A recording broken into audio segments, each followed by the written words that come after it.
ফাতিমা, তুমি ভুল বুঝতেছো। আমি সবাইকে ডেকে বলে দেবো তুমি আমার সারপ্রাইজকে খুন করেছো।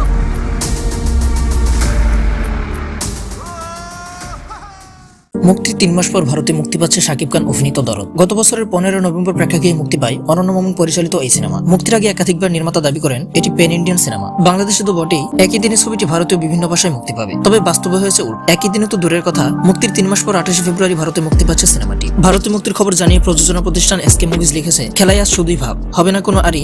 দরদ নিয়ে শাকিব খান আসছে 28 ফেব্রুয়ারি। কেসকে হালকাই নিতে হয়, না হলে কেস মাথায় চড়ে বসে।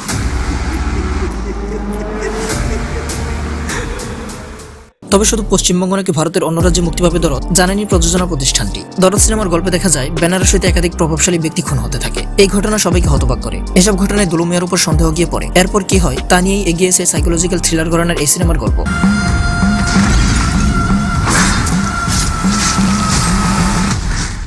এতে দুলুমিয়া চরিত্রে অভিনয় করেছেন শাকিব খান। তিনি ছাড়া আরো অভিনয় করেছেন সোনাল চৌহান, পায়েল সরকার সহ আরো অনেকেই। বাংলাদেশ ও ভারতের যৌথ প্রযোজনায় রোমান্টিক সাইকো থ্রিলার ঘরানা সিনেমাটি পরিচালনা করেছেন অনন্য মামুন। সিনেমার কাহিনী ও চিত্রনাট্য লিখেছেন তিনি নিজেই। ছবির প্রযোজক হিসেবে আছেন আশোক ধানুকা এবং হিমাংশু ধানুকা। সিনেমার সঙ্গীত পরিচালনা করেছেন মাহমুদ আরাফাত সৈয়দ। বাংলা ও হিন্দি সংস্করণ মিলিয়ে সিনেমায় মোট গানের সংখ্যা 7। এর মধ্যে হিন্দি গান লিখেছেন মাহমুদ আরাফাত সৈয়দ।